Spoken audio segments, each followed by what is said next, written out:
seconds. We talking about coaches today. Coaches, trainers. Hold on, let me mute myself. Yo, we are back again. Back in Force Sports, where we really keep it real on all things sports all the time. So we are back at it again today with the usual suspects. Got my man Morris in the building. What's up with you, Brody? What's happening? What's happening? Chilling. My main man Drizzy, Prince Dre in the building, and we got the youngin, The young Cannon. Morris was crying for help yesterday, so we had to make sure we got him on here. Here we go. No doubt. Man, so give people a little more time. But look, if for anybody that's on the channel now looking from anywhere, if you will please take the time out, if you're watching on YouTube, to like, share, and subscribe to the channel. Helps the algorithm, it helps the channel grow. So if you like the content, please like, share, and subscribe to the channel. Also on Facebook, if you're watching on Facebook, please give us a share, a like, follow the channels, all that good old stuff. But nevertheless, we are here. Probably a little quicker show tonight. I think we all got some things to do, but nevertheless, we're going to stay consistent. So tonight we're going to be talking about some of the greatest coaches and boxing trainers, baseball managers in history. It's a lot to choose from. You got great college coaches. To think of a few of those, basketball and football, and probably from some sports I don't know anything about. I know how smart these brothers are, so they might pull somebody out that I've never heard of. If you pull out a hockey coach, I ain't gonna know anything about him. I know, right? Me either. I ain't gonna lie, like you still mess me up with Gretzky, bro. I still ain't got over that. Oh yeah. He got over that, bro. Oh yeah, he one of the goats, man. Crazy, bro. And you got that what I sent you that video, that cartoon that came out in the 80s, man. I forgot about that. Uh-huh. Yeah, man. So that's how big he was. Mm-hmm. That's a fact. Yeah. I'm not going to be pulling out any hockey players anytime soon, or hockey coaches, or anything like that. Nah. Tell you that right now. I don't got enough knowledge. Nope, yeah, not enough knowledge. But hey, we're gonna break some bread and we're gonna learn something new today. So anybody want to start it up? Honestly, I gotta go first. I can't allow y'all to take this great pick, but Phil Jackson. Yeah. Oh yeah. Phil Jackson easily. Phil Jackson's number one coach. I have another coach I'm thinking of, but I think Phil Jackson's the bona fide. I think Phil Jackson a better micromanager than a coach. Yeah, I don't think Phil was the best basketball coach either, man. I mean, I think he was definitely a great mental coach. You know, he knew how to connect with his players, but as far as strategy, keep everybody together. But yeah, he had Mike, Shaq, and Kobe. Like I could have coached them. Yeah, but also think about it though, they didn't win before you got there. That's very true. No, he did something. Like I said, he keep all the egos intact. He make everybody play as a unit. You feel me? So the stuff he do is valuable. I just don't know how good he is at like X's and O's and stuff. You feel me? Yeah, and you're right. They didn't win until he got there. However, you could say the same thing for Steve Kerr, right? But we also know it was a development, and they were kind of hitting their peak right when he got there. So I give Mark Jackson more credit than Steve Kerr. Yeah, me too. Now I give Phil Jackson more credit than I can't think his name, the Bulls coach before then, but Doug Collins. Yeah, Doug Collins. So, but when I'm thinking about the greatest Doug coach, Collins was a good coach though. He's not the best ever. He was solid though. He was all right. Yeah, he was solid. He was solid. But when I think about great coaches, man, I look at people like Greg Popovich. You know, just consistency. You know, just taking European players, no name players, and kind of getting the most out of them. Chuck Daly with the Pistons. You know, to me, what Chuck Daly was able to do, holding them off too fast. Hold on, now. I'm saying Chuck Daly. You know, I got you. Well, you think about Chuck Daly, right? He coached in the '80s during the time where the Celtics had a dynasty, the Lakers had a dynasty, Michael Jordan was coming up, Philadelphia was still strong with Dr. J and Moses Malone, and he is the only coach that can say he beat all of them in the playoffs. He is the only coach that can say that. That's tough. I mean, so when you can say I beat Magic, Kareem Worthy, I beat Bird, Mikael Parrish, I beat Jordan, I beat Dr. J and Moses. I mean, and if you look at his team, if you look at the team, don't get me wrong, they had some real solid players, and they were a real good team, but they weren't a team full of superstars. Nah. I think they probably only got 2 Hall of Famers with Isaiah Thomas and Joe Dumars, with Dennis Rodman too. So yeah, well he did have some Hall of Famers, but they're not top level Hall of Famers. Yeah, they was lacking on talent if you look against the Lakers. You feel me? Exactly. My pick, basketball pick, I'm gonna go with I got filled up there with like 1A, 1B with Pat Riley. I think Pat Riley is GOAT because I mean just the way he can put a team together. Like he know how to build a team. He won a championship as a coach, as a GM. Did he win one as a player too? No, Phil Jackson did with New York, but not Pat Riley. I didn't know if he won one as a player or not, but I just like the way he can put a team together and just make all the intricate parts that you need to have success. Like nobody would have guessed that Miami team that they got right now will be a championship contender every year. That's a fact. Yeah. And I don't know if count them out every year. Every year. There's no way Miami is. Dang, Miami in the finals. Hey, look, I'm counting them out this year. Every year, bro. And I wouldn't be surprised if they make it again, because I always doubt them and they just make it. So they was like maybe 2 foot away from being in the finals. Yeah, when Jimmy Butler missed that shot, man, it looked good too when he left his hand. Yeah, so for sure. So Dre, who you think the GOAT basketball coach is? I'm gonna say Pop. I think I'm gonna give it to Pop over Phil Jackson. Yeah, because I feel like Pop did more with less. Like Phil Jackson always had the names. Pat Riley built teams, but he did go over there and get some superstars a lot of times, So every time he won, he did have a stacked deck. So I mean, Pop had a stacked deck too, but I feel like just kind of how people don't really give Golden State that super team because they drafted. It's kind of like that with the Spurs. He built them players. Like hold on. With Pop, I feel like he can really take the credit for them because he built them. Like Pat Riley can't take credit for Brun them, like them Brun them rings. You feel me? He can't really take credit for D Wade and Shaq. You feel me? It's Shaq. You feel me? You need a coach to put everything together. But what Pop did is now Pat Riley did put together that first championship with Dwayne Wade and Alonzo Mourning and all them guys.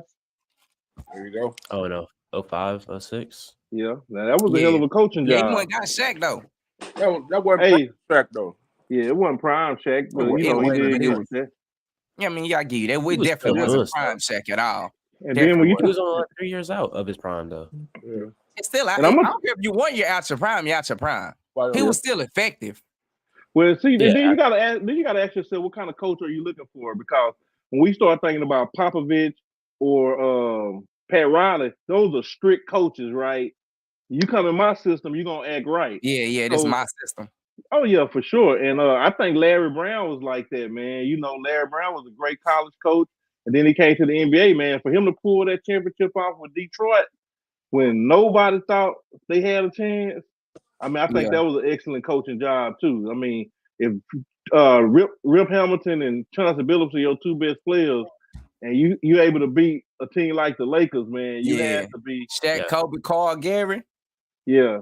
I mean, that team was good until they lost. Then they was too old. So yeah, I agree. No, that's a fact. That's a fact. But yeah, I think those. What y'all think about college basketball? Coach K, easily. Coach K, yeah, Coach K. But you gotta get Roy. Or UConn coach. Or coach. Who is that?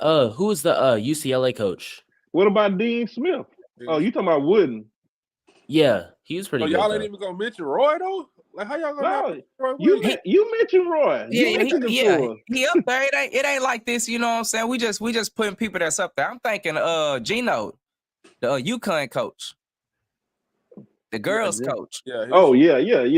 Hey, man, I did not on 80 win streaks a couple times. Like they go years without losing sometime, bro. Like that's unheard of. Yeah. But you know, like, no, when we talking greatest all time, like, I ain't even about to say that because I ain't trying to get canceled, bro. I need to hear this because Gino can be up there with anybody when it comes to winning. Don't bro. get us canceled. Don't get us canceled because I know where you're going. Us, man. They ain't gonna cancel us. This our show. They can't cancel I know. us. I'm just messing with him.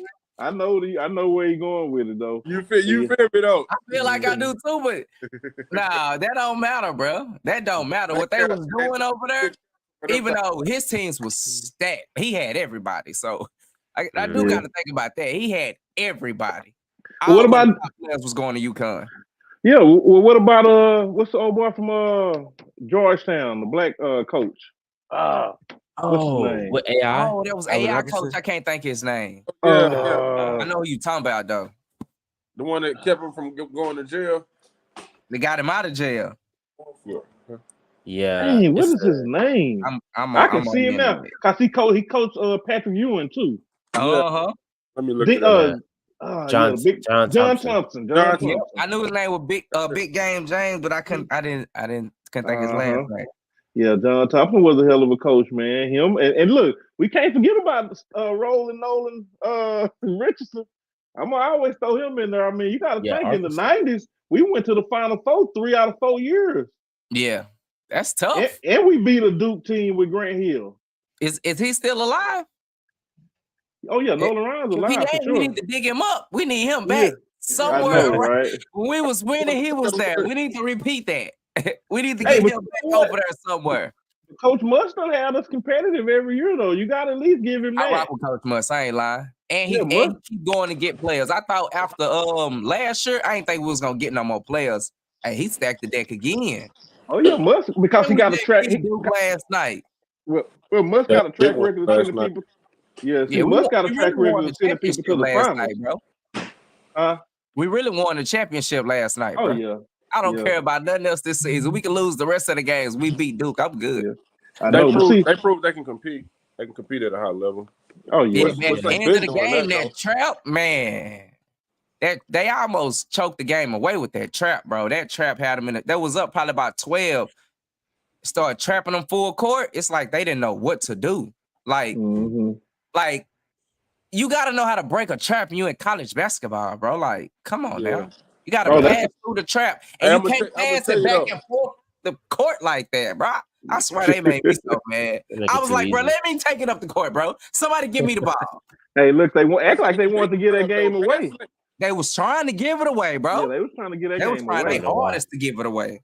Arkansas always tries to find a way. Bro. You got to pass the ball to beat the trap. Yeah, you got to. That's the only way. Oh no! I'm like, oh my God, have you never been trapped before? But you know what? You know what's causing that though? It's because these kids these days they don't actually go out and play basketball. Only thing they do is they do drills. Like they just doing them drills, running them cones. Them cones ain't moving, bro. They just standing right there. That drills, that one-on-one training thing is killing like the fundamental part of basketball. Like, yeah, I agree with that. It's only deepening like they offensive scoring bag. That's it. Like the bag, but they don't know how to play as a team. Yeah, it's pretty. It's cute when ain't nobody right there. Yeah, you can get your move off, but what about when I'm reaching at the ball? Can you still get your move off? What about when I'm bumping you? Can you still get your move off? True. Yeah, absolutely. I think none of y'all had brought up John Wooden. I feel like John Wooden's not being noticed enough. Oh yeah. I don't know enough about John Wooden. I know the name, but I don't really know. He won all the titles with Kareem Abdul-Jabbar. When Kareem won, he won 10 national championships. Yeah, it was Kareem, and then what's Bill Walton? God damn, hold up, say that he won how many? 10 national championships. Why he not number one? That's what I'm saying. I was like, y'all aren't bringing up his name enough. You know, he won 10 national championships in 12 years. Yeah, you know, he won 4 when Bill Walton was there. Then he won 4 when Kareem was there. Wow. Now Kareem and Bill, they could. Yeah, no, for sure. I'm not knocking that. There's no great coach that didn't have great players. So facts. We might well get great that out of players there. in your system for sure. Yeah. Yes. But 10 championships, I don't care who you had. Look, all the great players that been at Duke, we got 10 fucking championships. Yeah, but you also got to look at today. I mean, during that time, it was more competitive teams than what it was in the 60s when they were playing. You know, Yeah. I'm not saying that's And the then he only was doing reason. more than 1 year. Yeah, and it just wasn't as many athletes, you know. So Yeah. you know, back then in the 60s and 70s, man, if you got the right players, you can win forever. A lot of coaches. You got Knight. Bobby Knight, Indiana, straight. Mm-hmm. Like Steve. if you got the best player back in them days in college, you pretty much was a lock for winning that thing, bro. Facts. Like, pretty much. Mm-hmm. So what y'all think about football, college football coaches? Bear Bryant. You giving it to Bear? Bear Bryant. Because when you think about Alabama, I ain't lying. Bear Bryant, he's an Arkansas native. He's from Fordyce. Yeah. I didn't even know that. Yeah, he coached Alabama. He started Alabama though. Like when we think about Alabama, he's the one who started the modern Alabama. Oh, that's what I'm saying. Yeah, I think he's won more championships than Nick Saban. But you know, Eddie Robinson, you can never leave him out. I know it's HBCU, but the way he dominated. Yeah. All I know is Nick Saban. That's all I know. I'm going. I got to go Saban just because the era when he dominated. Like he dominated college football when it was at like at its peak. Like the after Reggie Bush era when everybody got good. Yeah. Also, Kirby Smart though. Kirby Smart, I got to give it to Kirby Smart. He's about to win three in a row. Yeah, but he on the back end when it's getting watered down right now. Like and Kirby really a product of Saban. If you really think about it, man, he out there playing with. Ain't Nick Saban a product of somebody though?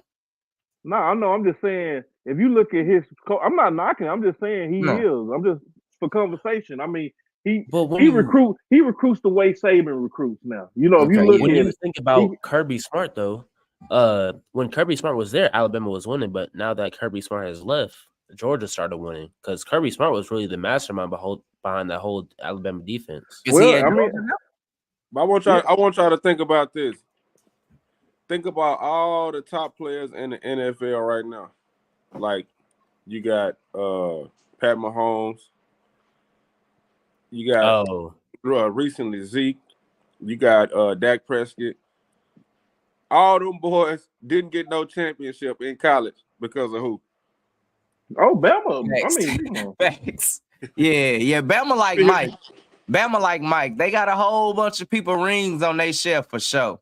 And when the ones who got them up in there, like you had Clemson maybe stole one in there, Georgia stole one, and on the back end, stole two. For a while there, it was like, and then LSU stole one.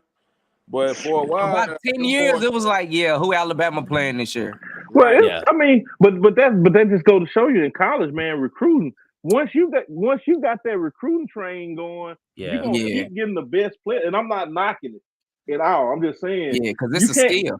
Yeah, once Alabama got rolling, man, they got the best. Man, they would have 5 stars riding the bench for 2 years because there's other 5 stars ahead of you. What can you do with that? Then one 5-star mess up in the game, be like, all right. Another 5-star. I got a dog over here, dog. Another one get hurt, he got another one.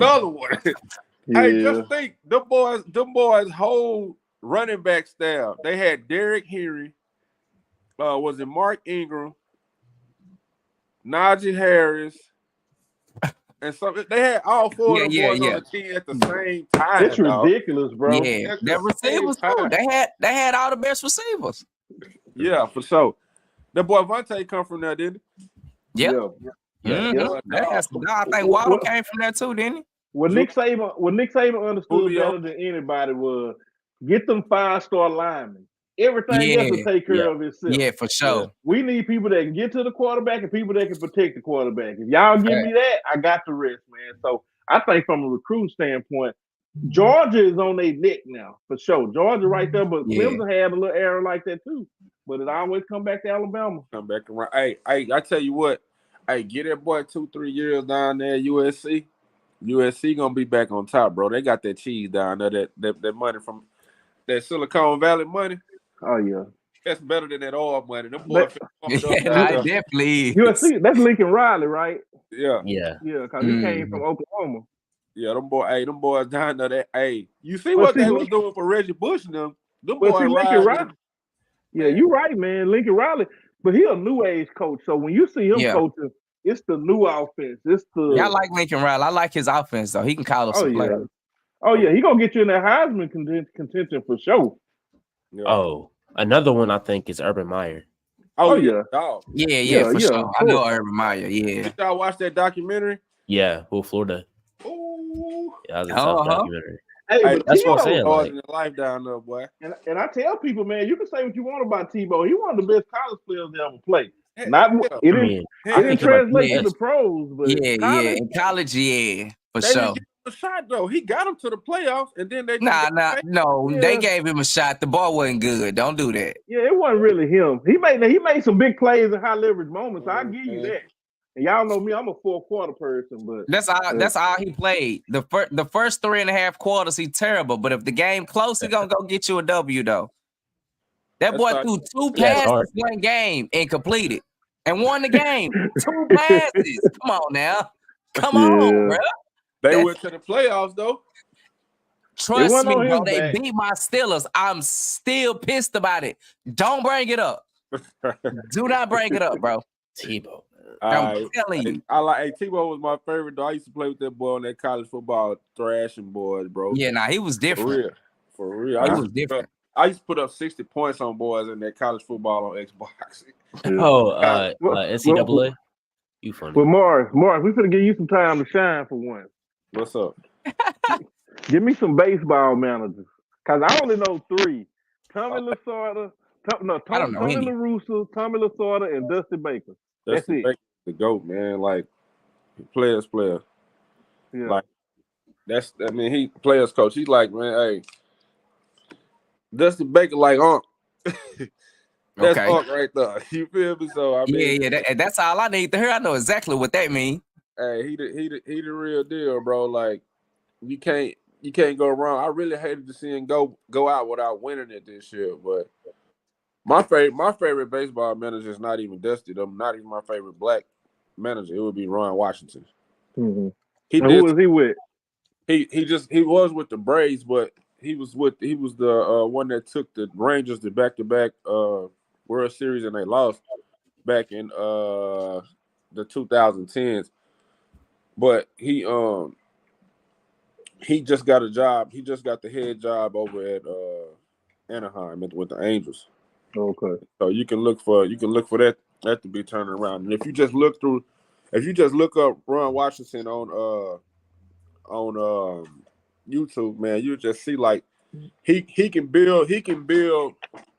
Ron Washington is the type of coach. He could coach your kid and never meet him off YouTube videos and turn your kid into a prospect just by if you do what he's telling you to do off YouTube videos. If you got the foundation, you know what I'm saying? Yeah, for sure. A lot of the stuff that me and my son did, that's why he's so successful now, because we started doing the stuff that he was putting out on YouTube videos when my son was 8-9 years old. Mm-hmm. So I mean, as far as his development at 9 and 10, he was like his fielding was light years away from anybody at his age group, and it was like when they see him, they like, oh, he's just trying to show off. Like, nah, he's just doing it the right way, man. Y'all out here teaching these kids, get in front of it, get your head down, this, all that. Y'all don't know what y'all doing. So when he doing it the right way, what we doing on these videos, you got people out there, oh, he's just trying to show off, blase. And I just had basically he looked good doing it. Appreciate you. Yeah, I just had to condition my boy for all that type of stuff, man. But yeah, Ron Washington. People gonna hate regardless, bro. One thing I done learned: kids sports get serious, bro. Oh yeah. Every year in the playoffs, somebody fight, bro. Every year. My son been playing basketball 3 years. Every year in the playoffs, somebody fight. Yeah. It's ridiculous. Oh yeah. So Dre, I'm finna throw you an alley-oop. Best boxing trainer. Say hockey. Ooh. Yeah, that's like hockey with me too. I ain't really that fluent on that boxing. I mean, it's probably Cuz. Yeah, with Tyson. Yeah. Or Freddie Roach. You feel me? Or and one of the Mayweathers you want to put in there. Uncle Pops and one of them. You leaving one name off, man. Huh? You leaving one name off. Nah, I don't know. Look, this Emmanuel Stewart. Who? Emmanuel Stewart. Said who? Stewart. I don't know who that is. The black trainer that he the one trained Lennox Lewis, Evander Holyfield, Vladimir Klitschko, Tommy Hearns. Oh yeah, he had some folks. I was gonna say De La Hoya. Yeah, and I would say Freddie Roach too, man. He was Freddie Roach trained a lot of different people. You feel me? Yeah. That's what I can say about Derrick James. He had multiple champions at one time. Yeah, and then what's his name? Eddie Futch. Yeah. You seen the documentary on him? Yeah, he did Joe Frazier, Larry Holmes, Riddick Bowe. You remember Virgil Hill? Yeah, you don't remember Virgil Hill, do you? Yeah, Virgil Hill, Michael Spinks. You know. Yeah, I think them. See, when I think of Cuss, only two people I know that Cuss trained was Mike Tyson and Floyd Patterson. I don't know much about them, but I mean, them two are the greatest ever, though. But look at Tyson, though. Like I was just gonna say, just off what he turned Tyson into. You feel me? To me, bro, be honest with you, with my small knowledge of boxing, bro, Tyson, man, if he never had those issues off, you know what I'm saying, aside from the sport, I think Tyson go undefeated and go down as the greatest boxer ever, bro. Man, it's still some people like me that got him there anyway. Yeah. Hey, that's my all-time favorite. My thing with Tyson, it don't matter if he lose or not, because in that era, like in boxing, everybody lose, bro. Like boxing is not about going undefeated. Yeah, at the end of his career, he was gonna lose eventually, but Tyson I still got Tyson top 5 all the time. Wait. But think about what y'all just said, though. It's so crazy because Floyd changed that whole narrative. Not everybody expects boxers. Yeah, like that's just a Floyd thing. No, that's a Floyd thing. Yeah, that don't. But he was just this boxer life, that don't really mean nothing to me, honestly, bro. No, because the best fight, and it's not a knock on Floyd, but the best fighters used to fight 100 fights, bro. 89 fights, 92 fights. Yeah. Floyd stopped at 50, and I'm just imagine if he fight another 40 year, bro. Yeah. So. And Floyd obviously top 5. I don't care where you put him. But the fighters back then, they fought 15 rounds and they fought 3-4 times a year.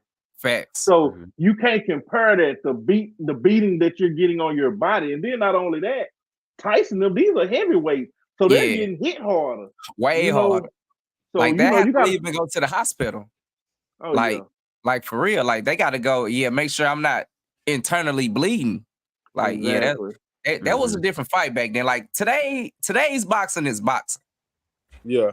Back then was fighting. Well, no, anyway, that fight between Fury and what's his name?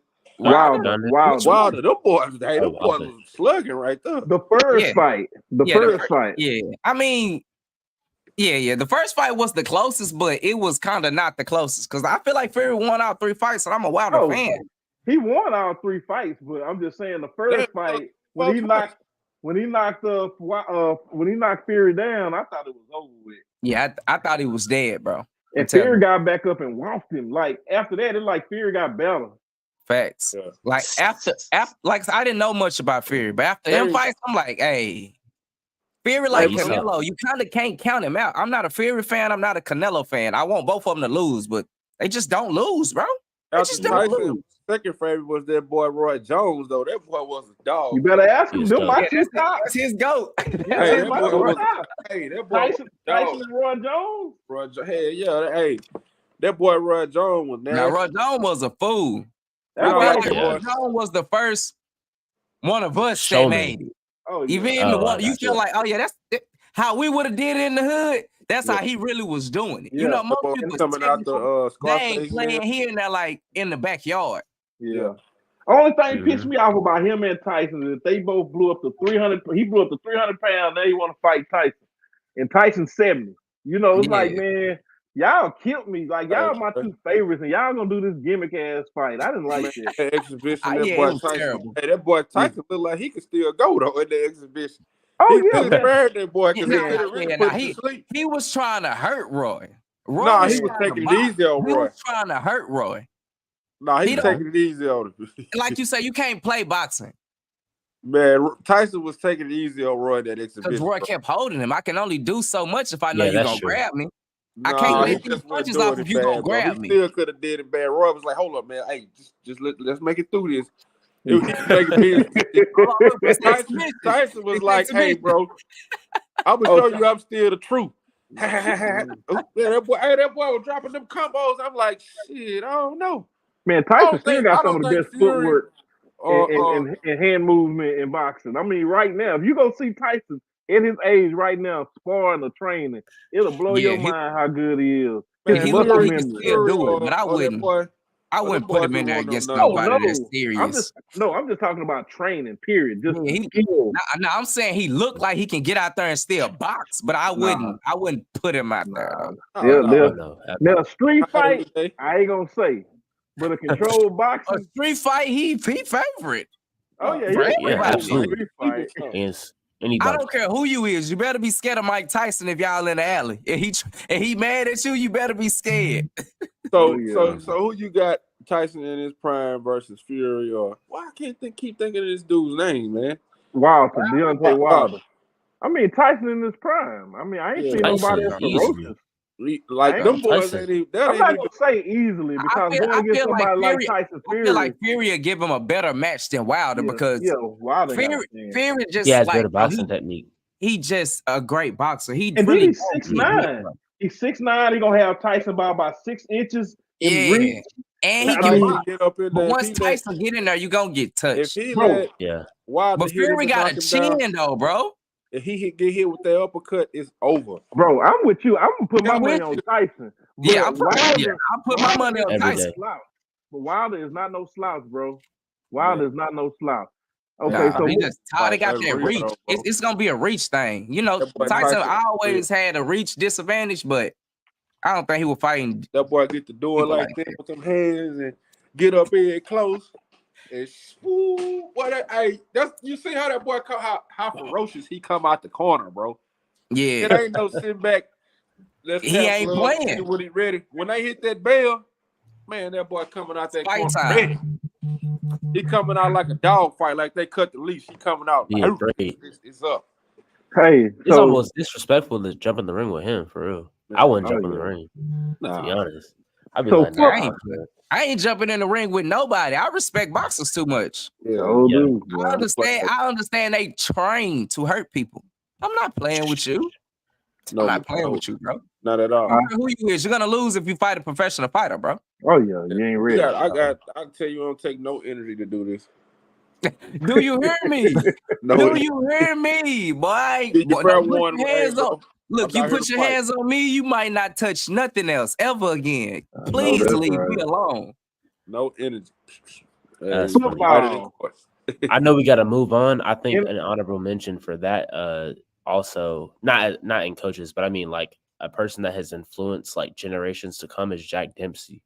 Like he was like the whole person like that influenced weight classes. So it was just kind of, he was the starter of boxing technique. So I think he's a great influencer, and in a way he's a coach in some sorts. Yeah, I respect that. I respect that. Doubt. So NFL greatest coaches. Ooh. That's easy. Is it? Bill Belichick. That's not even. I can't say that. I'm a Patriots fan. I love him. Come on, man. Hey, Belichick is the greatest defensive coach I've ever seen. I was just going to say that. Defense, I can't say offensive. If you're talking about offensive coaches, you got to be talking about Andy Reid and Bill Walsh. If you're not talking about them two, then I can't really hear you. I give it to Andy Reid, but I think Belichick, in terms of winning, is the best coach. But what do you know about? Do you know a lot about Bill Walsh? Yeah, Giants coach, Jets coach. No, he wasn't a Giants coach. Yeah, he was. I'm talking about. I'm thinking about Bill Parcells. Yeah, you're thinking about Parcells. No, I'm talking about.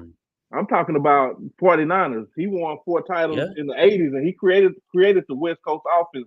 The reason you see quarterbacks throwing like they throw now is because of Bill Walsh. Not really.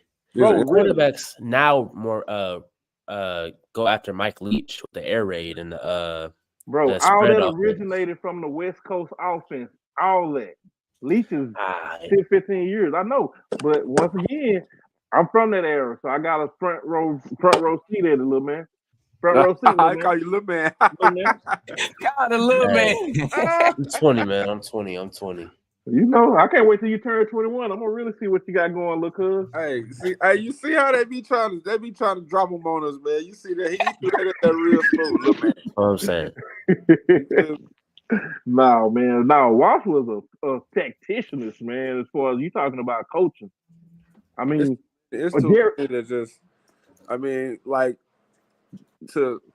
obviously when you get ready to talk about coaches, you're gonna talk. Only thing that we as fans can talk about is wins. So I think to really pick who's the best coach, you would have to go through.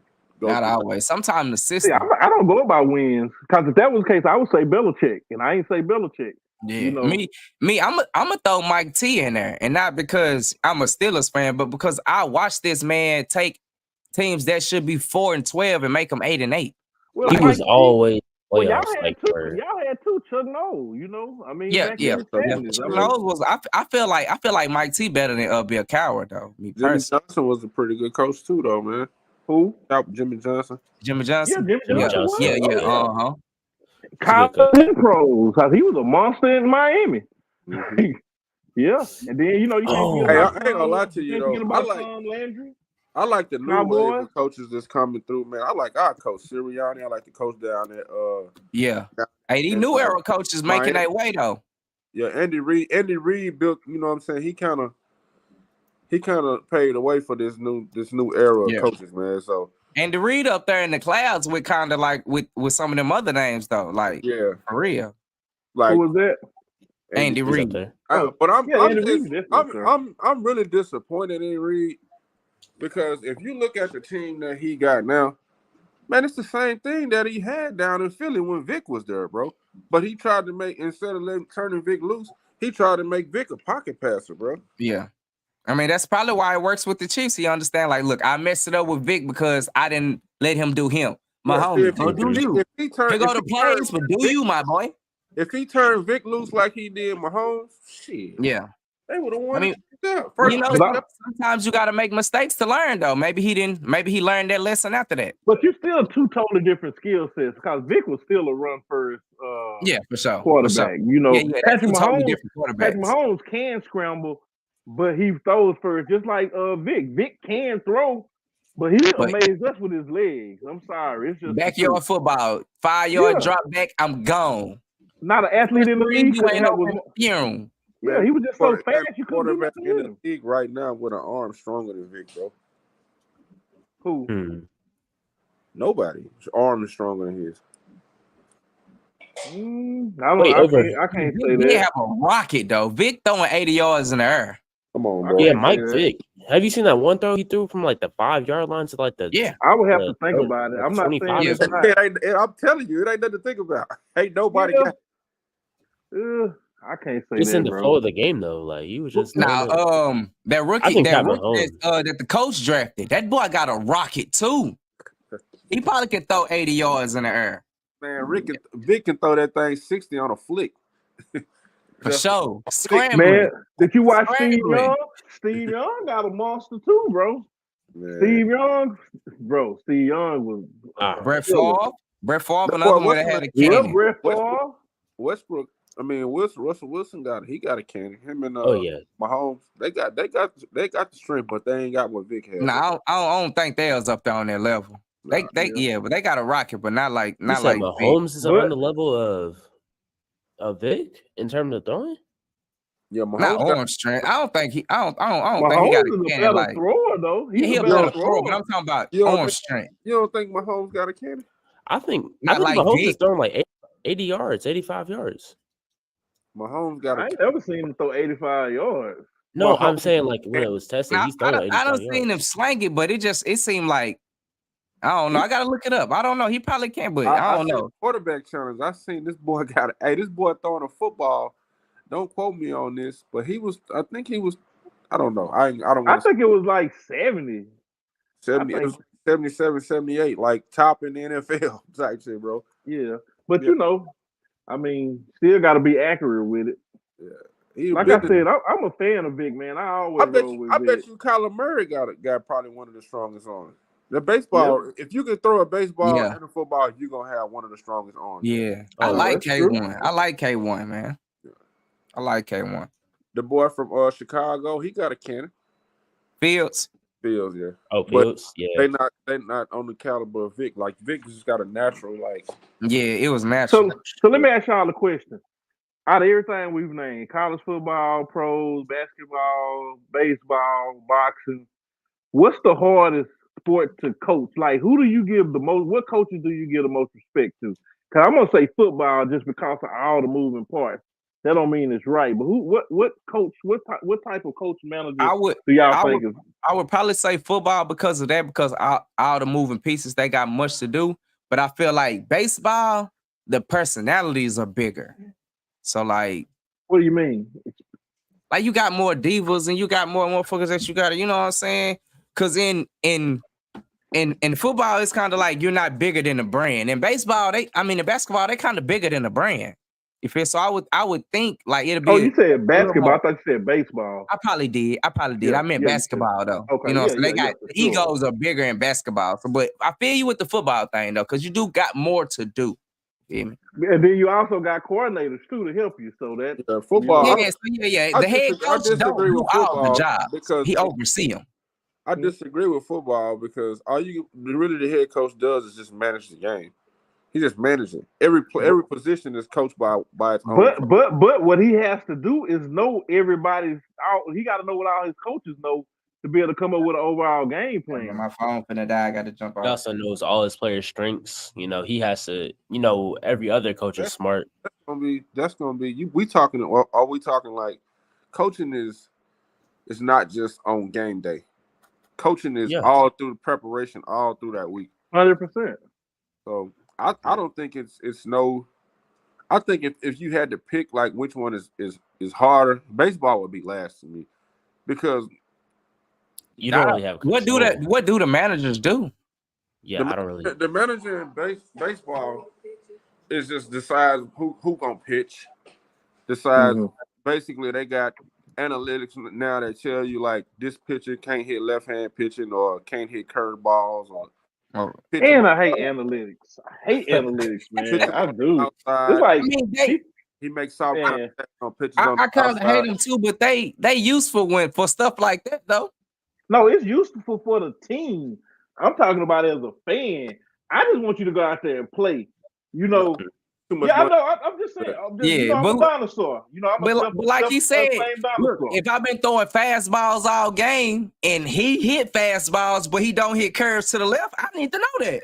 I understand. But before analytics were there, you had to study those players. It's just like you still got to study to get the analytics. Yeah, I'm just saying. Analytics been in the game since you talking about, but not like that. Back when Babe Ruth was playing. Analytics been in the game since the 80s, bro. No, I'm talking about high level analytics, bro. They analytics ain't been like that. But what I'm saying, this is like it just went on the computer, bro. When I started driving, you could tell me directions, and I knew, okay, I need to go 20, take 79 to 59, 59 here. Now I don't care what the address is. Just give it to him. I'm gonna put it in the GPS. You know, and I'm just saying I had to learn a skill, which was how to follow directions. But what I'm saying is the level of baseball, it's been like that since the 80s. It was just instead of typing it in the computer, they was relaying it. But you gotta think about this, Morris. I don't really watch a lot of baseball, so when you said that, I was really defaulting to basketball and football. Okay. I'm not, and I understand if I was an owner or a coach, I'm going to use analytics. Because you would be a fool not to when everybody else is. Right. I just miss the days where you just go out there and play. I don't know what your weaknesses is. You don't know what mine. We just gonna go out here and try to figure it out. That's what I'm saying. I don't think it's ever been like that. I just think we weren't aware that it was. Oh, it's clearly been like that. Yeah. No. I'm saying, bro, they could be professional if it wasn't. You know why they shoot threes now? Because they understood that if I go 2 for 6 at 33%, that's more than going 50% 3. I mean, that's the same as going 50% 3 for 6, you know, with twos. Yeah. It's like they understand, okay, we know this doesn't look good, but just trust the analytics. The analytics tell us if you shoot way more threes, even if the percentage is going to add. See, before then, people tried to play the game cerebrally. Okay, how do I need to approach this game? Now, like you said, it's all right there on the iPad. And I get it, bro. I just don't really. I just like the manual part of it, more than the analytics. But I'm a professed dinosaur, so I own that. I own it. I ain't mad at it. All right, man. I'm listening. Huh? Yeah. I said, what you doing up at tonight? Oh man, he has to do something at his job. He's a safety inspector, and something happened to where he had to come in and do something. He told me. He said he was gonna try to jump on if he could. Okay. But he didn't make it. But yeah, I like the analytics, but I don't know, man. That's a hard question. Like, which jobs coaches has the biggest? I mean, I don't know, man. I want to say, Yes. but I just want to say it's. I mean, when it's at the, I feel like it's the NBA for sure.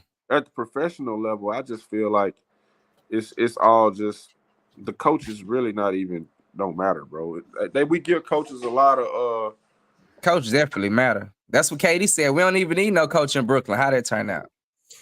Bro, you gotta have a coach that can reel you back in. I mean, basketball is probably the least dependent on coaches. Yeah. But you still gotta have the coach only come into play after a timeout when they running the set. When they out there on the floor, they doing whatever they want to do, bro. I tell you what, then you go find a team and you remove all the coaches and say, "Hey, y'all make y'all own decisions." It's See how that work out for you. It's gonna be chaos. Yeah. I mean, you gotta have one. Like, they keep now. See, you being too literal now. Come on now. You being too literal. And this is from Mr. Literal. You being too literal now. Okay. That's my point. Now, all I'm saying is like basketball. Let me say this, bro. Then I'm gonna let you have it. I promise. I got you. So basically, what you're saying is with Golden State, if we took who's the worst NBA coach right now, and it's probably the one in the Pistons. Steve Kerr, when they had KD, it wouldn't matter. Wait, say that again now. But what? He said when Golden State had KD, the coach didn't matter, basically. So yeah, I think it would have mattered.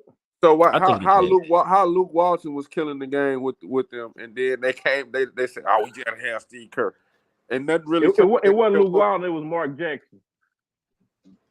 No, remember when Steve Kerr got suspended? Yeah, he was out or something. Luke Walton came in. He was coaching. Okay, I thought he was talking about before he got there. I mean, he just followed the system that was already in place. I mean, that's what I'm saying. That proves my point. It don't matter. No, what I'm saying is they didn't bring a new coach off the street. They brought a coach that's in practice every day that's seeing what the head coach is doing. I'm sure he consulted with the head coach to say, okay, who we want to start tonight? Stay with these same rotations. You telling me there ain't no consultation with the coach? I'm saying with the head coach. I'm saying it wasn't but he's not a head coach. He's a coach, but not the head coach. Okay, so I'm gonna say you said don't go extreme. No coach on the bench. So you telling me if we put Morris on the bench and take Steve Kerr out, it's the same result? Because you got a basic basketball knowledge. I'm not a coach. No, I don't have a professional level basketball knowledge. Okay, then so that tells you ain't a coach. Then there are some coaches that's not good coaches, and then there are some better coaches and greater coaches. So no. But I don't think you understanding what I'm saying. No, I do. I'm saying NBA coach for NBA coach, not Morris from Strong that lives in El Dorado. Just come in and start coaching professional athletes. So you don't think it's levels to coaching? I'm saying I don't think the coach at the NBA level matters that much. Oh yeah, it doesn't matter as much as a sport like football. I tell you what, think it's relative. You tell the Boston Celtics that when Udoka turned them around when they weren't playing no defense till he got there. That's coaching. That's installing a mentality in your players, man. They got a new coach last year and they went to the finals with a new coach, and their coach got fired mid-season. So that's what I'm saying. No, but they did not play the same ball. But they still went to the finals, though. Right or wrong. And they lost their coach. No, they actually this season. Huh? I don't think they did. Missoula didn't take them to the finals? When they went to the finals, they didn't go to the finals. They went to the finals year before that. They lost to Steph. They went to the finals with Udoka. They didn't go with old boy. Who played in the NBA finals last year? Nuggets and Nuggets. Yeah, Nuggets and Heat. Okay, but they made it to the Eastern Conference Finals still, though. So that means they went backwards. That means with Udoka, they went to the finals and lost. With the new coach, they did not make it to the finals. So that tells me they went backwards. And now they had to went 7 games in the Eastern Conference Finals and lost. In the Eastern Conference, do that. That's still a less step, though. Is that not a less step though? I mean, is that less than the previous year? It's definitely less, bro. It's less, man. It's definitely less. Come on, man, Morris. I know you want to die on that cross, bro, but you know that's less, man. Come on. Like, to me, it's just like there's like a Steve Nash, for example, versus like a Greg Popovich. Those levels are like many levels apart. Greg Popovich uses your smartness against you to make the play, right? I was literally watching YouTube, and literally they were calling out screens or whatever, but he knew they were going to call out screens because they knew they were smart. So he ran a play and they got an open alley-oop at the rim. Like, that's how smart Greg Popovich is. He uses the own smartness of the other players against them. Well, think about this. To tell you the contrast to that, Marquise gonna say the only reason why they was able to do that. Don't put words in my mouth. They don't play defense no more. That's the only way they did that. He didn't they don't. Set that up. They don't play defense these days in town. That's why they work. Nah. Yo, don't put no words in my mouth. Is that right or wrong, Keith? That's why he's laughing, but because he knows. I mean, yeah, you're right. Because they don't play defense nowadays. So you're right. It's just different schemes. It's harder to play defense. That's what I tried to explain to him. They look at the mismatch on the court. Well, yeah, it's definitely harder to play defense now. Well, it's harder to play defense because the way they officiate too. So the rules too. That's true. That's true. The rules too. The rules. Because I was literally just watching a video last night where they were saying, like, remember when the offender could go into the defender and they would call it foul on the defender? Yeah. Mm-hmm. Like, they literally were calling it on the offense, like literally in like the 60s, 70s, and 80s, and they just started changing that recently. Because they know fans want to see people score the ball. They don't pay to see 79 to 68 games. They want to see 130 to 122. That's what like they want. They scored 309 points the other day. Indiana versus ATL. And them two mediocre teams. And they still put up over 300 now. Come on now. Have you seen the Pacers this year? No, I have. And I love Halliburton. I like what's the they've been playing good, but but I mean, come on. Do you think they have middle of the pack for sure? Yeah, I'm saying do you think they have the best offense in the NBA? They have the best offense in the NBA. Well, why is it not resulting into wins? I think they're like top 3 in the East. Oh no, I can't. Well, I ain't gonna say that. Let me look. I'm looking it up. That's one thing we can do. We can pull it up. Yeah, Google's real. Yeah, Google is a hell of a drug. Yeah, Google's really good. Celtics, Magic, Bucks, Sixers, Knicks, Pacers, number 6. Yeah, okay. Number 6. Yeah, that's number 6. But they're only a few wins behind. That's in the playoffs. Love them. I ain't got no problem with them, but they still just a middle of the pack type team. I mean, it's just the truth. Yeah, how y'all feel about the Magic though? The Magic is a surprise team. Oh yeah, that's Magic 13-5, number 2 in the East. And I'm surprised the Nuggets haven't been winning as much. The Nuggets must be Nuggets 13-6. They number 2 in the West. Yeah, I was gonna say they number 2. That's true, but they should be better than that. The Magic, to be honest. You gotta think, man. Murray was out about 5 or 6 games. He just got back last night, and you saw how they looked when he came back. Mm-hmm. Oh yeah, that's true. Mike Malone to me is a good coach. I don't know. We gotta talk about that one day. Top when it's supposed to, man. Like teams ain't caught up so much in trying to. I'm gonna tell you how my opinion. This is my opinion now. Don't jump on me. I'm finna jump. Go for it. I know you every time. Go for it, man. I feel like teams are shooting for that number 1 spot. No more. I think teams are trying to pace themselves to get into the playoffs and be healthy. So they're trying to basically rest their players and have a good enough season to make the playoffs, and then we'll turn it on in the playoffs and win it all. So I agree with that. Like but what you got to be careful for with that is it ain't no more guarantee if you're not at number 6. So what you're gonna see is a bottleneck when it get pretty close to the playoffs. It's gonna be this team. It's gonna be probably separating the 5th seed and the 8th seed is probably gonna be 5 or 6 games. Yeah, that's what I'm saying. So I'm not throwing no games. I'm not losing nothing on purpose. It ain't guaranteed.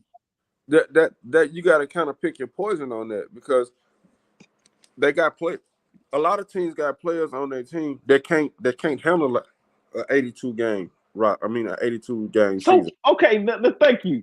So what does that say about these new players that you love so much?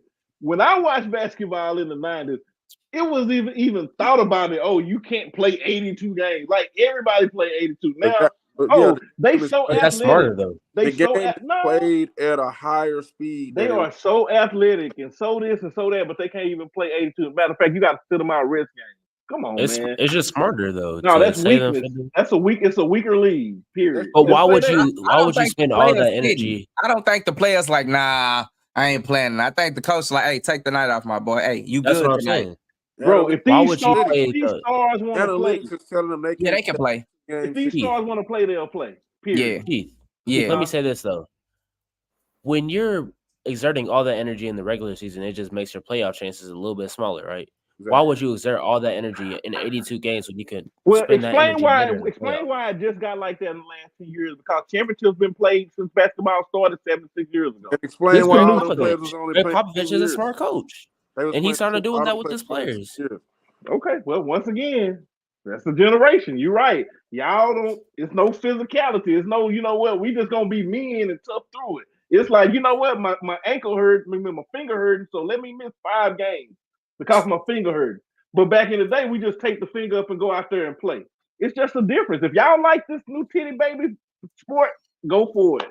I watch it too. I would rather play as much as you play. Like if you're not hurt, you should play. I don't believe in not hurt, you should I understand it, but I ain't with that, bro. But if you're not hurt, play. A lot of stuff, right? But that don't mean it's the right thing to do because we understand. I can't say if it's the right or the wrong thing. It might be the right thing to do if you're trying to preserve your players, though. So it might be the right thing. I just don't like it. Exactly. It's a business, man. They trying to get the most out of their investment, bro.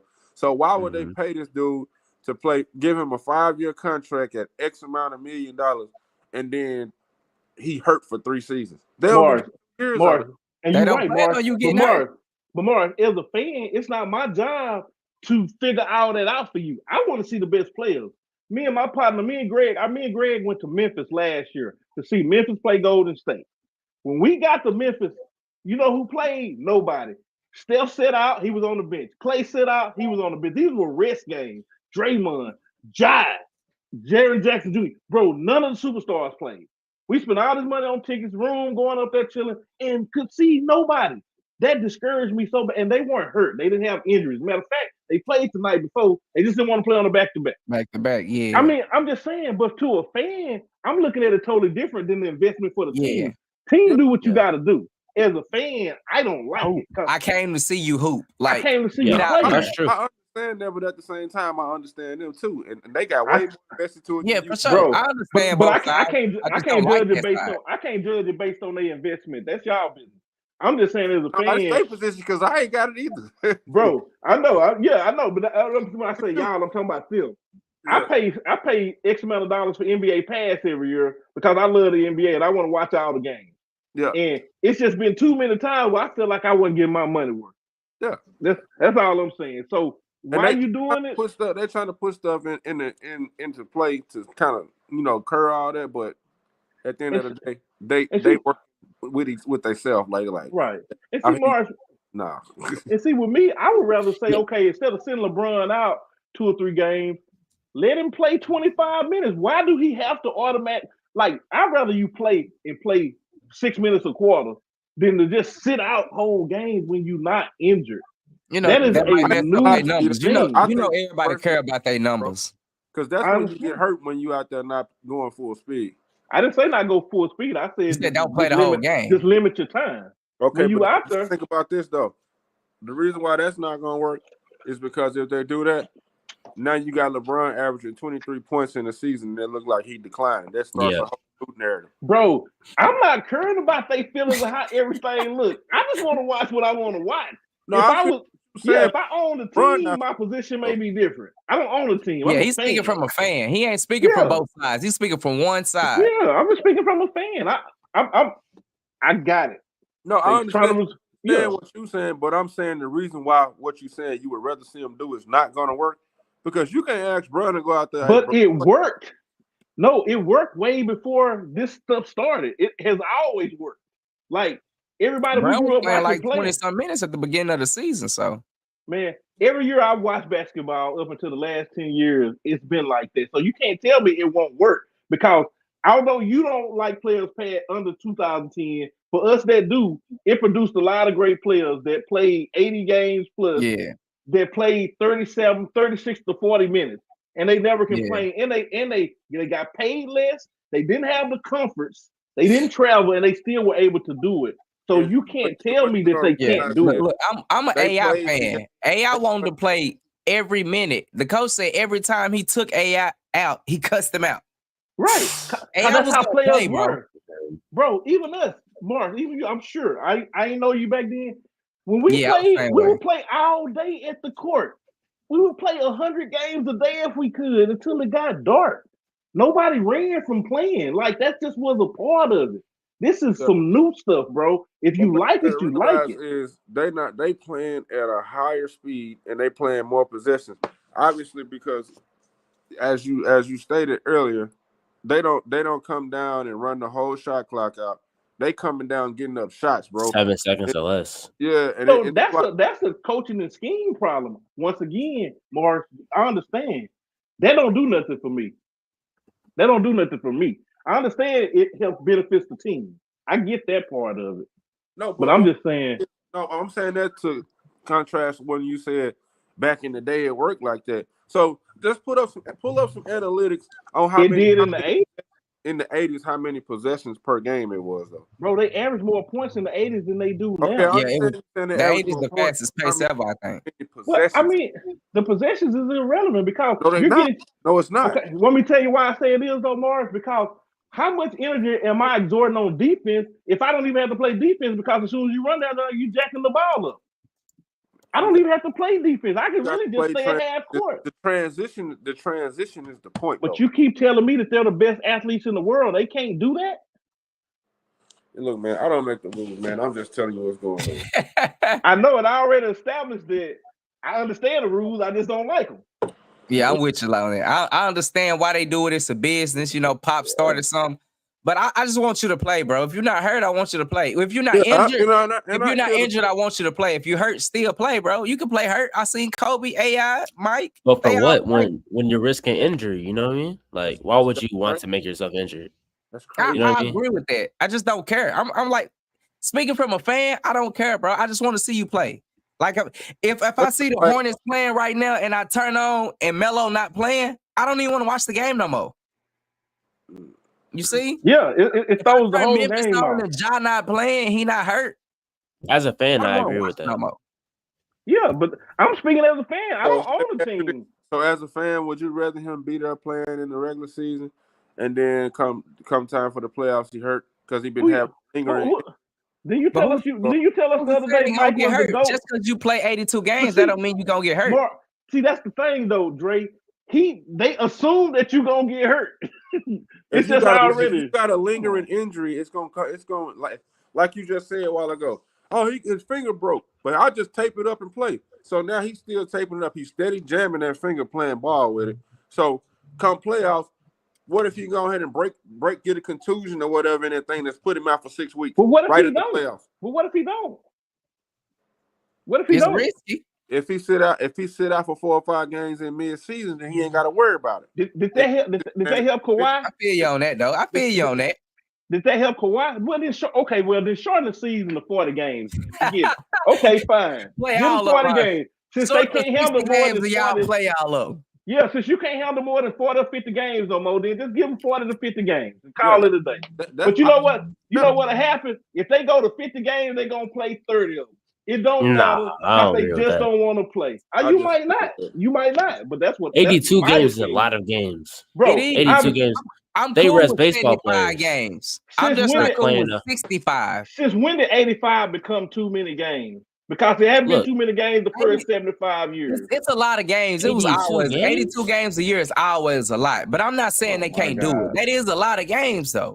But it's not too many. Like for example, baseball players play like 120 or something like that. And they rest probably like 1 out of 3 of them. They play 160, don't they? 162. 160. They probably rest that's a lot of games. I don't know.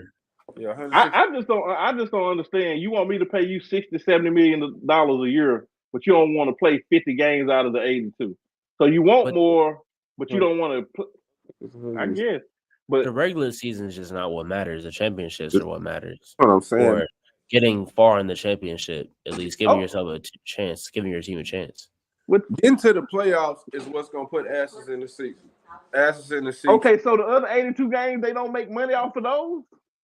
I mean, of course, but it's like only people how you make the playoffs? Die hard. Yeah, that's what I'm saying. How do you make the playoffs? What you got to do? You win. You have to win games. I'm just saying. Think about it. Let me talk real quick.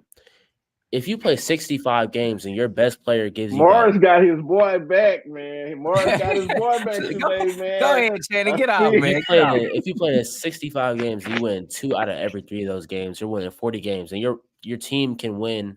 Or I'm sorry, if you play 65 games, you're winning 2 out of 3 of those games. You're probably winning like, was that 40 or so games?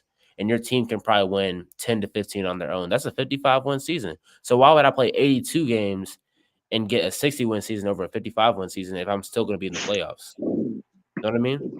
It made absolutely no sense. That makes a lot of sense. It made sense to me. I feel what he's saying makes sense because that's exactly what Memphis did. They won more games without Ja Morant than they did with him. How it looked this year, that don't have nothing to do with this, though. That don't have nothing to do with what we're talking about. It got everything to do with what he just said. I'm saying if you could win 2 out of every 3 of the games that you play in, and your team can give you 10 to 15 games with you out, why would you play 82 games if you can win around the same amount of games with you playing not? It's my fault. It's my fault. I just play. Like I feel if you gonna win the same amount of games, whether you rest or you play, I feel what you're saying. Then why not get the rest? Because you're gonna get the same results. I feel you. Exactly. But that's assuming though. But listen, you gotta play 82. You should be trying to play 82 games. Dre, that don't make no sense though, because if you can somehow do the math that he's saying, right? But that's telling me that you're scared to play the other 30 games because you think you might lose. Like, what happened to being competitive and wanting to play? I'm just saying, what happened to that? What happened to that part of it? Let me ask you this. I think players just got smarter. Okay, so what about or this? weaker? What about this? What if the NBPA had an analytics guy come in first of the season? And here we go. Let me with this analytics stuff, bro. Analytics is that's what you call progress. The analytic parts of it. Anyway, what if they come in and they say, "Hey, science reveals that if you have a player playing at this level for 82 games, the chance of injury goes up 15 to 20%. But if you cut that back to him resting 10 to 15 of those games per season, it drops his chance of getting an injury down to 13 to 15% versus it being 35%, which is 10 to 15, 20% higher than 13 to 15%. Yeah.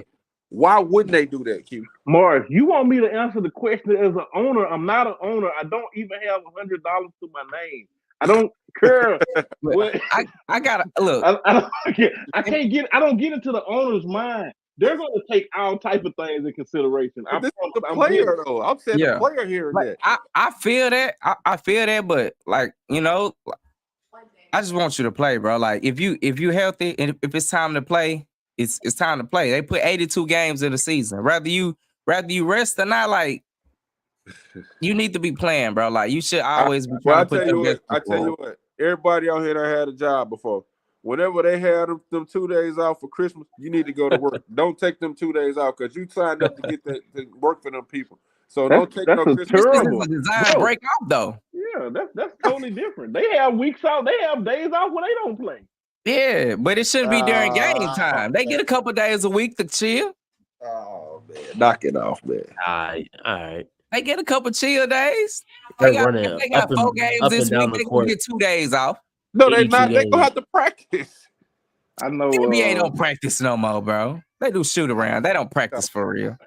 Dre, listen to what you're saying. They fly private. They don't practice, and they still can't play games. Yeah. They got private shifts. They got hyperbolic chambers. They still can't play 80 games. It's more about preservation and going 20 years though. Now it's not like what it used to be though. Nah, you're right. It ain't. They're all trying to go 20 I don't years. think they train for 82 games. I think they train to play 60 games. I feel like if they train to play 82 games, they could do it. So then just drop the amount of games. Yeah. But they're gonna find a reason. Yeah. But that's what you want, though. I feel like they should train to play 82 games. You literally want. That's what you literally want them to play less games. But you saying don't take the games off. I don't. You talking out both sides. Do you? Nah, that's not what I'm saying though. Like you're putting words in my mouth.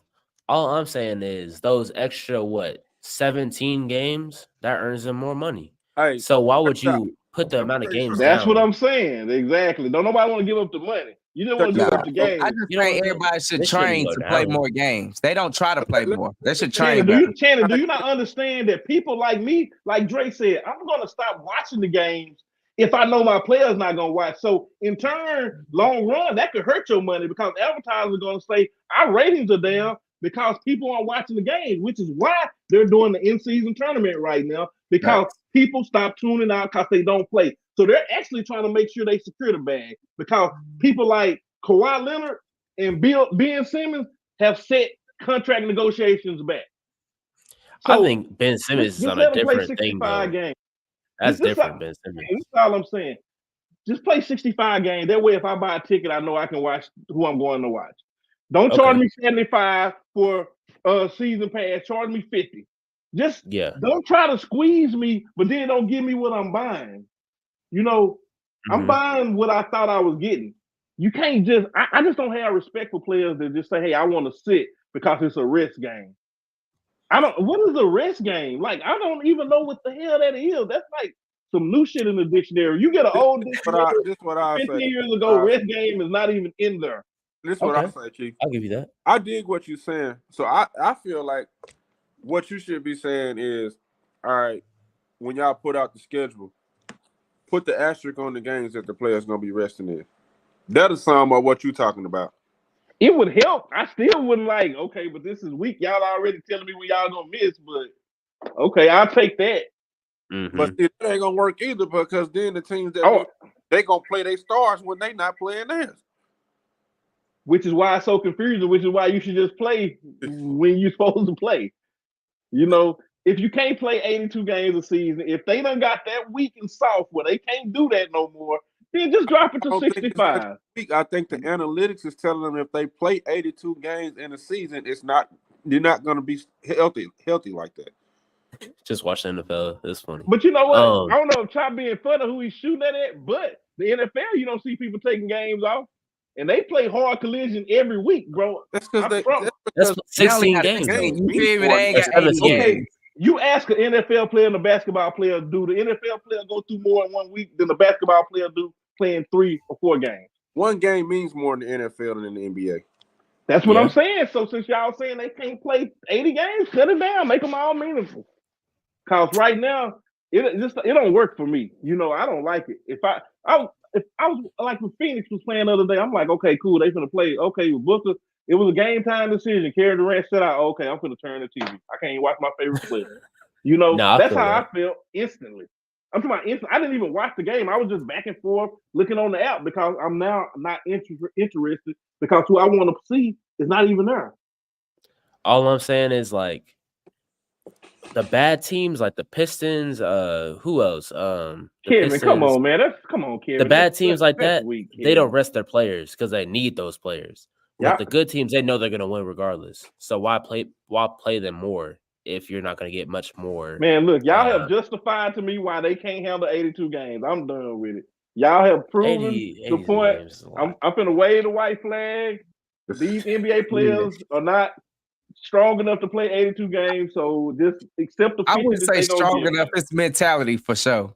It's the mentality. They're smarter though. They're smarter. They're smarter for doing that.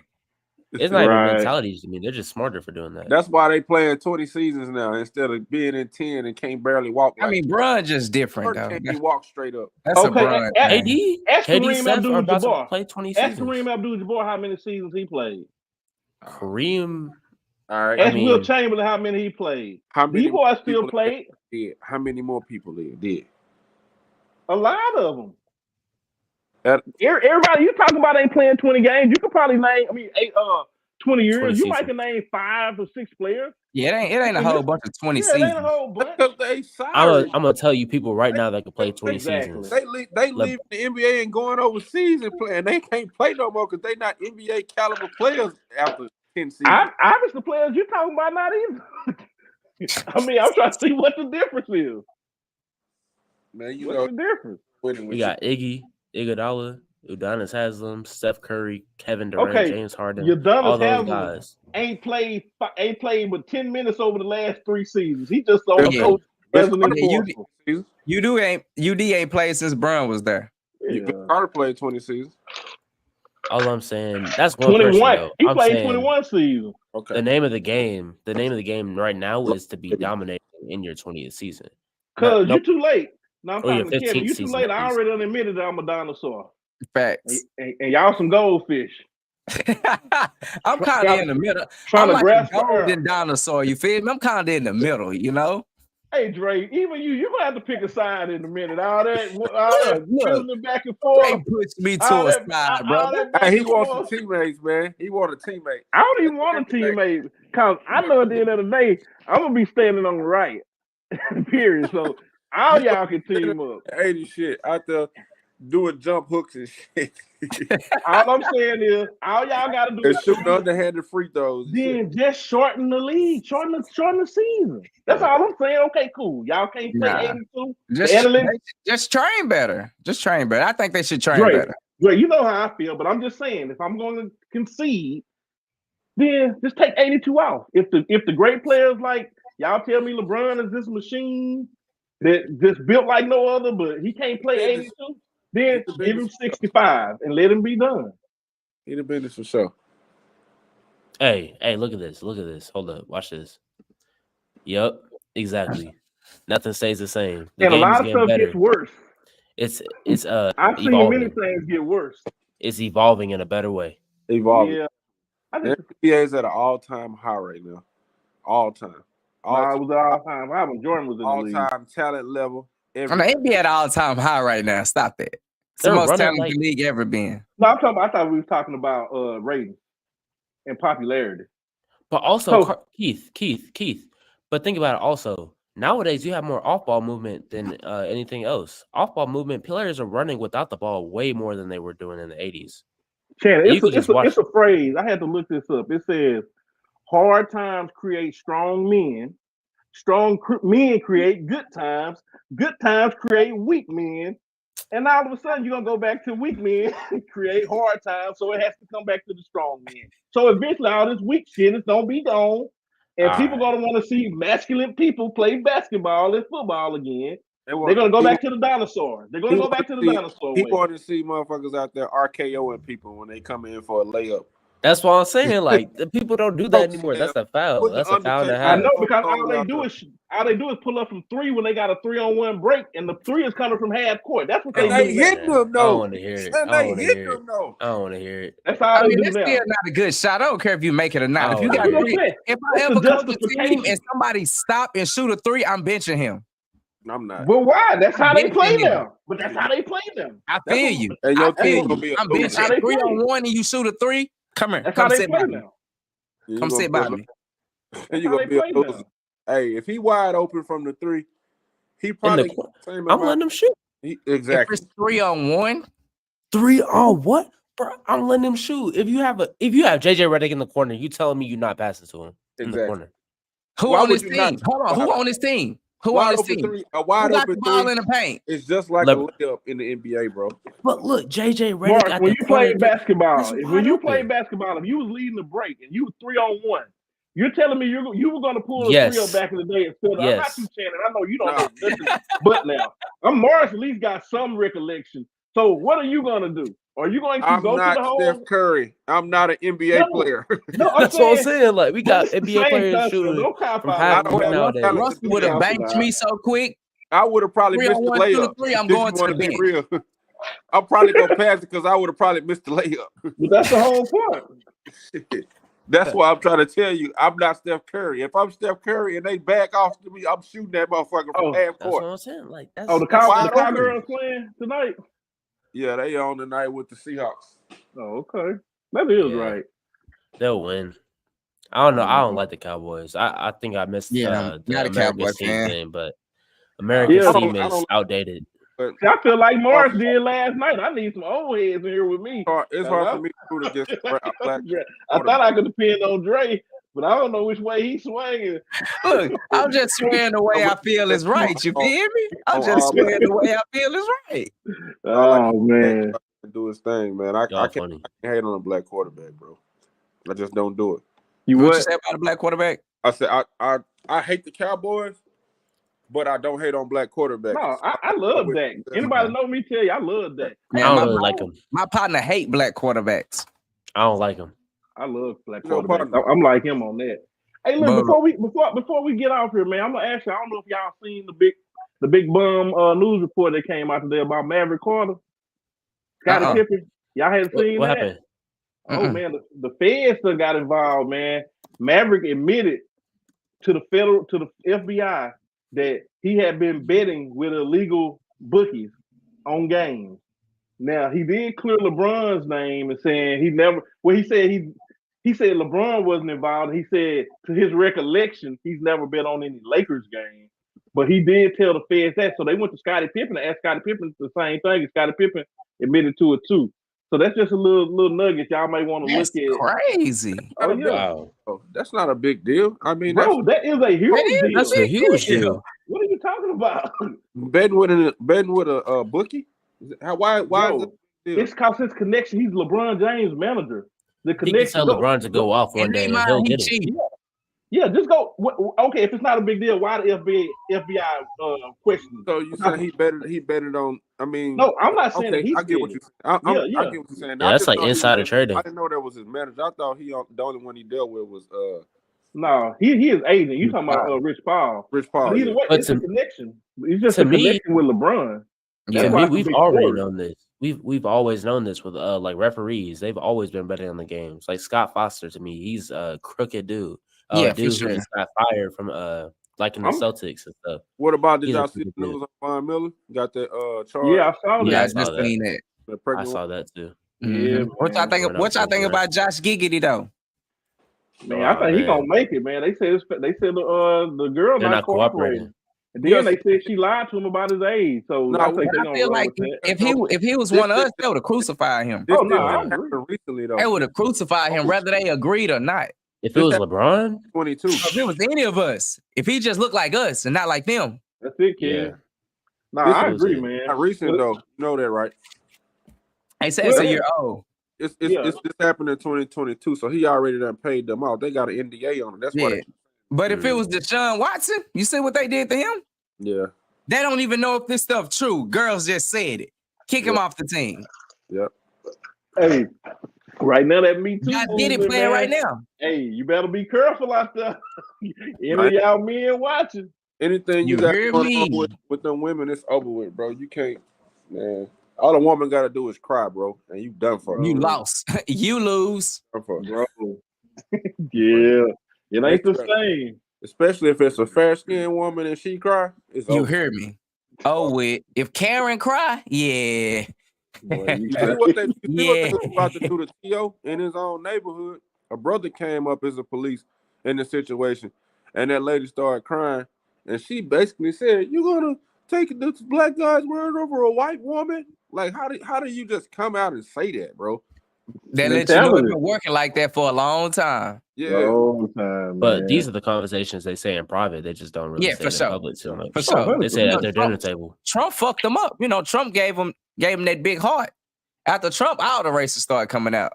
Yeah. Oh yeah. I ain't got no problem with racism, though, bro. I ain't gonna lie to you. Racism is more common in everybody than people think. Like everybody is racist at some point. To an extent. I'm more respectful for a person that's upfront racist than somebody that's racist and then they try to cover up with that. Yeah, I'm more prejudiced than anything. I don't think like in sports, if it's a white guy in front of me, I just assume I'm better than him. I don't know who he is or what. I just assume he can't hold me because he white, you know. I disagree. That's all I discriminate with in sports. You know, it just depends on what level you get up to, bro. Like I agree with you, but I don't care. They supposed to be there. I agree with you, but I don't care. Look, dudes, my son be hooping. If it's ever, I said, look, he white, bro. Enough said. Go out there and dominate him. He white, bro. I disagree on that. I don't know if he good or not. I done never seen him dribble. He white. I'm gonna say this to you, bro, and then I'm gonna get off that subject because that's a sensitive subject. Like I played every sport, anything that you can roll a ball out on, besides probably I don't know. I probably could play soccer if I wanted to. If I play any sport you can roll a ball out, I'm gonna be at least average in it, no matter what it is. Yeah. And I met mostly like 90% of the friends that I retain to this day, or people that I would call my acquaintance. I met them during sports, and I got friends of all over the country and all type of races, man. Yeah. Yeah, I don't care about none of that race stuff. Sports, trust me, some of my really good friends are white. You feel me? But if they get on the court, I'm gonna assume I'm better than them. That's crazy, man. Hey, I'm just being honest, bro. I'm just being honest, bro. That's just me. I'm gonna tell you a white dude that I came up with that I guarantee you, if you get on the court with him, he will bust you up. Jake Carter. Look, I know a couple white. Look, you don't think I ever been like I'm better than him, and a white boy gave me the business? That doesn't happen. Oh, okay, I get you. I'm like, oh, he white. Oh, he ain't missed no threes this game though. I'm talking about, oh, I'm white. Yeah, big. Get this 30. All threes. Matt Trostler, that boy was averaging a 30 ball back in early 2000s. I done bumped in a couple white boys. I'm like, oh no, he can hoop. He's straight. But I just assume because he white. You're gonna have to prove to me. You have to prove to me. Hey, that boy came from Mount Holly. Hey, as soon as after the tip off, you better be in his pocket. That boy pulling up for whatever. Man, bro, it's a white boy. I played AAU with out of Emerson named Scotty Pennington. Man, you talking about Steph Curry, Klay Thompson, Reggie Miller, all rolled up in one. How many years ago this was? About 50? About 49. Oh, I think I was in the 12th grade, but I'm just talking about the softest shot, man. Yeah, now, the best shooters I've ever played against. Yeah, the best shooters I've ever played against is white people. I always say, if it's a white boy on the court, he can shoot. I learned the hard way. Y'all had Mr. Fundamental. Right? He was yeah, Will was cold, but his daddy was cold, Coach LaRue. Yeah. Yeah, now we had a couple white boys that could shoot the skin off that mug. I'm telling you. I'm trying to think of some more white boys come from this around this area. Chop can't hold a glass of water. Hey, that boy was a stud athlete down there in Junction though. That boy, he the only white boy I ever seen from Junction that was good in basketball. Like he was that boy dunked on us. We didn't play that shit. Like don't nobody dunk on us. And he dunked on us, bro. Like for real. We didn't play that dunking on us shit when we was in school. Yeah, like y'all foul him? Hey, you get on the break and you think you about to dunk, we will run your ass down, bro. It's over with. We didn't play. I had a coach like that to where one of these dudes used to play old school ball, huh? Nah, we got you. That shit. We don't dunk in that dog pound. Don't nobody. You heard Dre? See how we didn't let back in the day. We didn't let nobody come in there. You heard? Hey, I tell you what. Hey, salute. The best basketball player. It's still in there. It's still in there. I saw it. It's still in there. You know I'm right. James, you know, probably the best player to come through Union County. He ain't never dunked in that dog pound. Who was that? James Anson. Yeah. Dude was a fool. He ain't never dunked in that dog pound. James Anderson, the best high school player I ever seen with my own two eyes.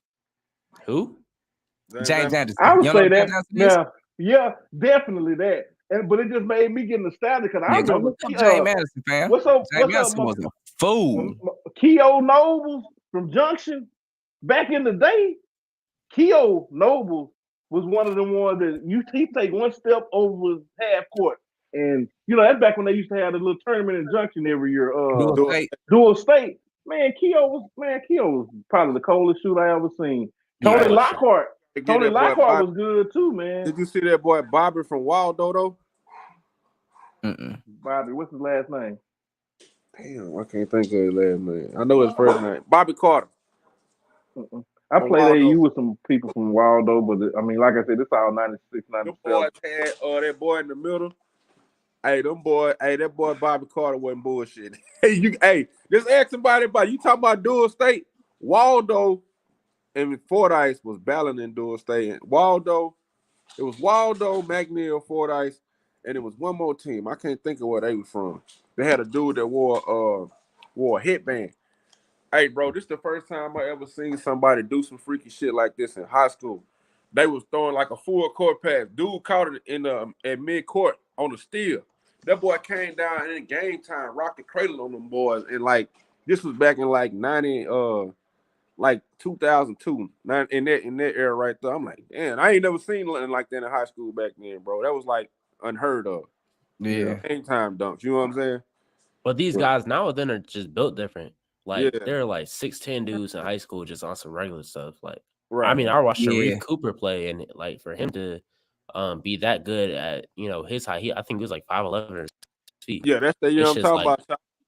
Go ahead. Yeah, Sharif Cooper. He's in Atlanta. He went to McEacher. But I remember watching him play. He was just tough. But he had other dudes around him like Isaac Okoro. I remember watching him in high school. Walker Kessler. I remember Walker Kessler back in high school. Like I remember a lot of dudes, but it's just built different nowadays. Zar and Daniel them had a squad. Like they was they had a squad. They had a squad. I'm gonna tell you, Charles, man, I just hate Charles couldn't really get a Charo season with him. Yeah. If they had Charo. Yeah, Charles was a grown man on that court. Yeah, he was like a man child, bro. Man, that would have got the whole season with Charo. That would have been different, bro. Look, they got that I watched Charo and Zar battle one day, probably by 8th grade. I didn't know who Charo was. Oh yeah, Charo. I just knew who Zar was. I'm like, Zar. Man, I left the gym. They're like, I don't know who. Hey, he was the athlete. He was the athlete. But did you see when he was in SmackDown when he made ESPN? Yeah, bro, he dominated down there. They were too little. Hey, but check this out. They played in the I went to that game when they played in the championship, bro. And Jonesboro coach, I don't know who was y'all coach then, but he realized that they was gonna play man to man. So he pulled, instead of them having Daniel back there protecting the rim, he put his big man to pull him out on the perimeter up top, and they attacked from the corner the rest of the whole second half. That's how they lost, bro. And coach. They got out coach. No matter though. Yeah. We say in the NBA, that's high school. Never mind. Yeah. They got a coach though for sure. Well, anyway, man. Well, y'all look, it's 7:30, man. Like I'm about to wrap it up and watch these cowgirls play. I hope. Yeah, I'm gonna watch these little girls play. Yeah, I'm gonna watch them. Hey, man, I think it was a good discussion tonight, man. Y'all got anything left? Anything left to say? Stay positive, bro. That's it. That's all I got. Stay positive, stay focused, stay motivated. Yeah. Crunch time, almost New Year's. Just stay straight. Shannon, we glad we got you back here, man, because Mars been going through it without you, man. Yeah, man, they been triple teaming me. Hey, E-Dub, I thought Dre would have had his back. E-Dub stay neutral. Look, I got my back, man. Look, that's all. I can't really feel. Look, Morris be saying some crazy stuff. I can't defend some of the shit he be saying. I can't defend some of that shit. Hey, let me ask you this, man. Is 17 points in the 80s any different from 17 points in 2023? It's easier today. You think it's easy? I think it's easier today. That hurt him, Shannon. No, that hurt him. 17 points then is probably 22 points now. 23. I think it's easier today. So where can you put that on a stat sheet and then say, well, 17 in the 80s is 22 today? It don't say that. 17 offensive efficiency. I feel what you're saying, but you got to think, like I said, if you average 17 then when people wasn't averaging that high, you had Mike averaging 30s, but a lot of people was in the 20s, you know?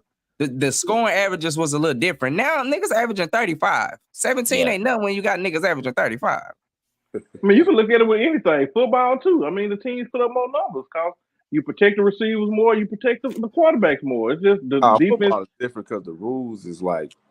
It's the rules. Okay, so NBA don't have rules. Man... I'm not going to go down that rabbit hole with you, Keith. I'm not about to argue with you. I'm not going to do it. Yeah. I can pull it. I pull it out of y'all. I got to say it's Chris Middleton. I had enough for the day. If I say Chris Middleton, It's gonna be another 30 minutes, so I ain't gonna even say his enough name. for today. Chris Middleton is a dog, baby cake. Oh yeah, he's a dog. I mean, I don't think dog. I don't think he's like timeless like that. No, man. Definitely not timeless. You won't remember in 10 more years, nobody will talk about him. Oh, that's kind of disrespectful. Ain't nobody talking about Reggie Miller, but y'all. We've been talking about him. Yeah, because I'm trying to tell y'all he's sorry. Man, whatever. Hey, man, look, we want to thank all y'all for staying in there with us for another hour and a half, another great show, man, with some good brothers, man, doing what we love to do, country basketball talk, man. Shout out to the youngin for getting back with us, man. We know you've been out for a few minutes, but we hope to have you back frequently as usual. But other than that, man, hey, last thing, without us going into it, greatest coach of all time. That's a hard question. I can't lie. Of all sports. If you just when you think of coach, who you think of? The dude who coached Wayne Gretzky. Nope. Whoever that is, huh? Whoever that is. Who you say with the 10 championships? That's the greatest coach. John Wooden. There you go, Wooden. 10 national championships. Come on now. If I think of just greatest coach all time, just iconically, I think about Coach K, man. This just come to mind. Or I say Red Auerbach, 17 titles with the Celtics. I mean, not 17. I forgot about that. Yeah, did he end up with 17 or 15? 15 because they got 17. It was 15. Yeah. Mm-hmm. Yeah. So I'm gonna go. Yeah. Okay. All right, man. Well, hey, y'all, thanks again for tuning in. Hey, if you are on here, man, give us a share. Shout us out. If you're watching on YouTube, man, like, share, and subscribe to the channel if you like the content. But until the next time, peace.